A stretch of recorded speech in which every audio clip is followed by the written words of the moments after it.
This is a 10-minute story, and it's the last video. After this video, I really won't be making any updates to the channel. This video contains no jokes, it contains no useful information, it's just a long story about why I made this channel, and why I think it makes sense to announce that there won't be any more videos.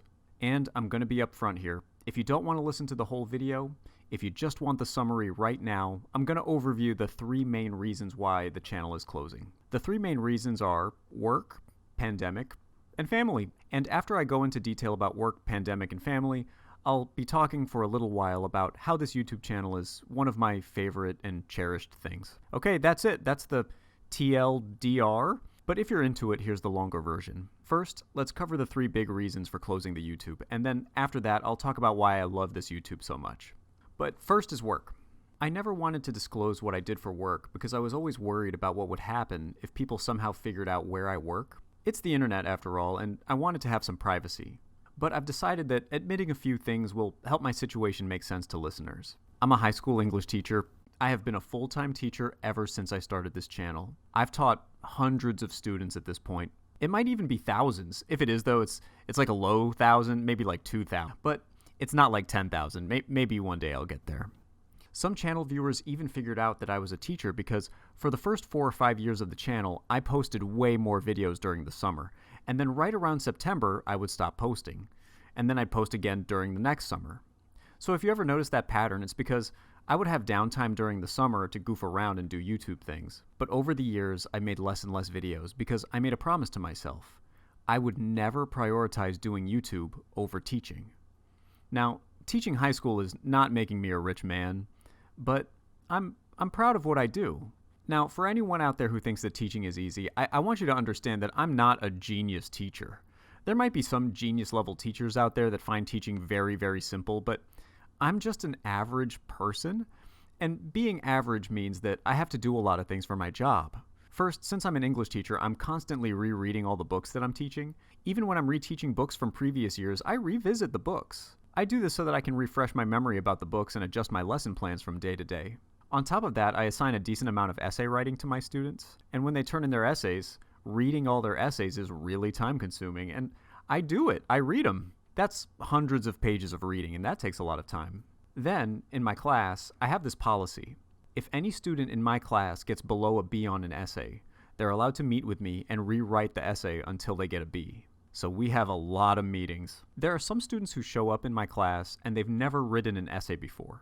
So to get that B, we rewrite their essays over and over, and that takes more time. So that's the work background. Work is the first reason that I officially need to end the channel. The second reason that I really can't do this anymore is that the pandemic made work tougher. So let's talk about 2020, COVID, pandemic. For 2020 and 2021, our school switched to online learning, and that was a rough switch for our school. We're back in person now, but it was a tough time. I'm not going to go deep into how difficult that switch was because you all were there. You know, you've heard about things. You've seen the videos of teachers trying to figure out how to teach online. That was me. Every teacher during that period was basically redesigning high school lesson delivery. Redesigning curriculum is hard, and my school didn't even give raises for that. I had just recently in 2021 received my master's degree, and I thought I'd have more free time. But the 2021 school year was hard. We went back to in-person learning that year, and that wasn't easy. People got sick, transitioning is tough, and last year, at the school where I work, we had more people quit that year than have ever quit before in a single year. It's normal for people to change jobs, but in general, it's not normal for a school to have like 20% of the staff quit. And they had lots of reasons. Again, COVID, pandemic, family stuff. I'm not blaming them. I'm just saying that when one of my coworkers got sick with COVID and he couldn't come back for the second half of the school year, I had to teach an extra class to help cover the loss. And when I say loss, I don't mean that he died. He just got really sick and some other things happened and he had to take the rest of the year off. So I was teaching more than ever. And teaching an extra class used up even more time. Our school is still recovering from all of that. We're still trying to bounce back into the normal routine of things. I'm sure that schools are still doing their best to figure things out. Again, I don't blame anyone, but figuring out all this stuff took up so much of my time. So that's a quick overview of the second reason, the pandemic. The pandemic made things tough. It's still making things tough. When students get COVID, it knocks them out for 2 weeks, and helping them catch up is even more work. So moving on to the third reason that I officially have to close the channel, family. In 2020, I got married. And that meant that Tina and I were dealing with a lot of things. We were in the middle of planning the wedding in 2020, but when COVID started shutting things down, plans had to change. We canceled our original wedding plans, made new ones. Wedding planning takes time. We eventually decided to have a tiny COVID wedding, socially distanced wedding, an entire church for 22 people. We were done in 45 minutes. And then we went home. Reception canceled. We didn't want to be too risky.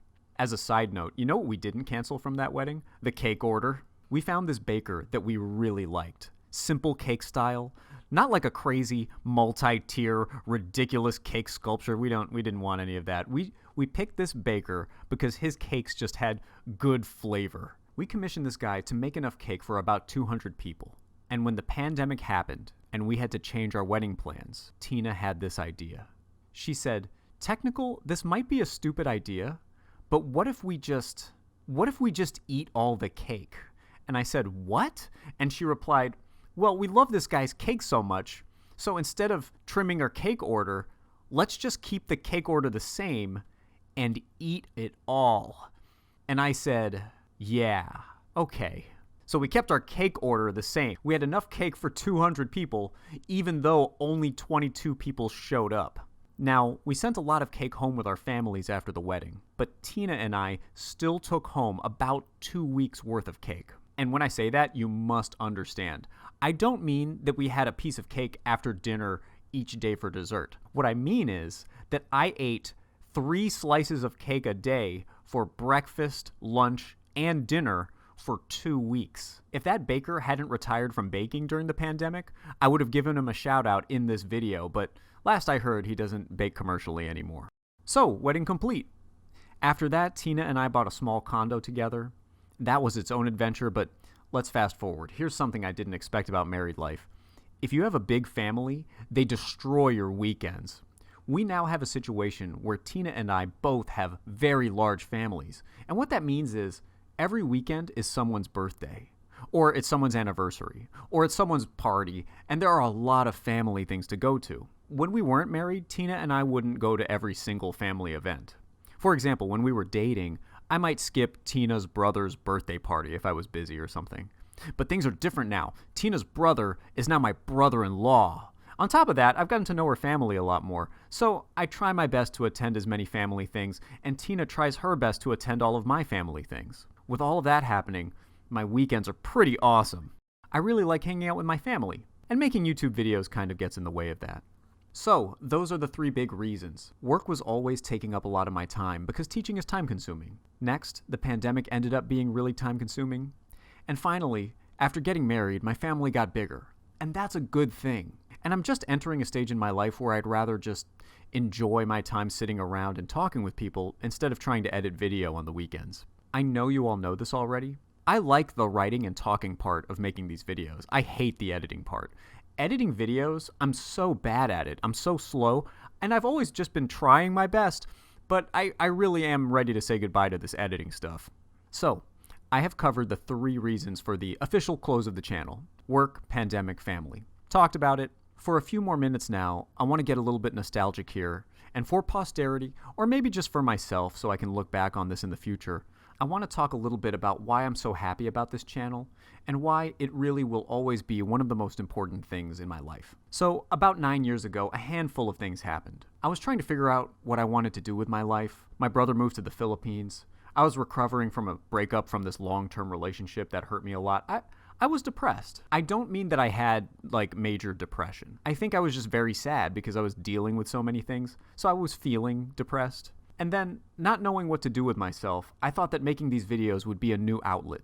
This would accomplish a few goals. I could play some games, which is what I like to do, but I could also share the videos with my brother in the Philippines. Since the Philippines is something like 13 hours ahead of my time zone, my brother and I wouldn't always be able to talk on the phone or get on Discord or whatever. So it seemed like a fun idea that I could just make a video, drop it on the internet, and he'd be able to check it out later. With my family being my audience, there were a few personal guidelines that I stuck with when I started to make these videos. Number 1, minimize BS. Try not to have too much filler in the video. Number 2, stay clean for the most part.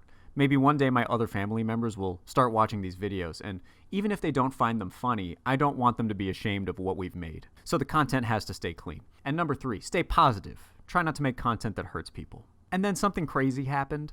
A lot of people started to subscribe. Like thousands. And I know thousands isn't a lot if you try to compare that to some of these big channels out there with millions of subscribers, but having some subscribers meant a lot to me. It still means a lot over the years. I have so much pride and appreciation, and sure, it's fun to look at a YouTube channel and watch the subscriber numbers go up, yeah. But what I got out of it was that even during these times when I was feeling sad, I was able to make a joke, and someone on the internet would comment and like the video, and it felt good to imagine that I was able to brighten someone's day. On top of that, people would comment and say nice things on the videos, and that would lift me up. And I know this probably sounds really dumb, but I was going through a tough time, and this was a way for me to connect. At first, it was just a good distraction, and I needed distractions. But then, it really was a way to reconnect with people when I was feeling a little bit lonely. And sure, social media, the internet, I know, it's not a perfect substitute for in-person interactions, but it was helpful for me. The people that watch these videos, all their comments, their jokes, their messages, they really helped me through that tough time. I appreciate that. So, I do want to say thank you to the viewers, subscribers, commenters throughout the years. You really helped me out. To my family members that watch the occasional video, you really helped me out too. And my final note is that I want to say that I'm really proud of how this channel ended up, because the people that comment on here in general are so positive. Yeah, I know, if you scroll through the comments, you're eventually going to find some losers that are writing some ignorant messages, but for the most part, this channel attracted positivity. The people that stayed generally wrote nice things to each other, and in a world that seems like it's falling apart, sometimes just watching people be nice to each other, watching people write nice things to each other, that's the kind of stuff that gives me hope. Man, I really think I could go on with this, but my dog is starting to whine at me, and I think he really needs to go for a walk. So I'm gonna go walk this dog. Oh wait, I didn't even mention that. We got a dog. His name's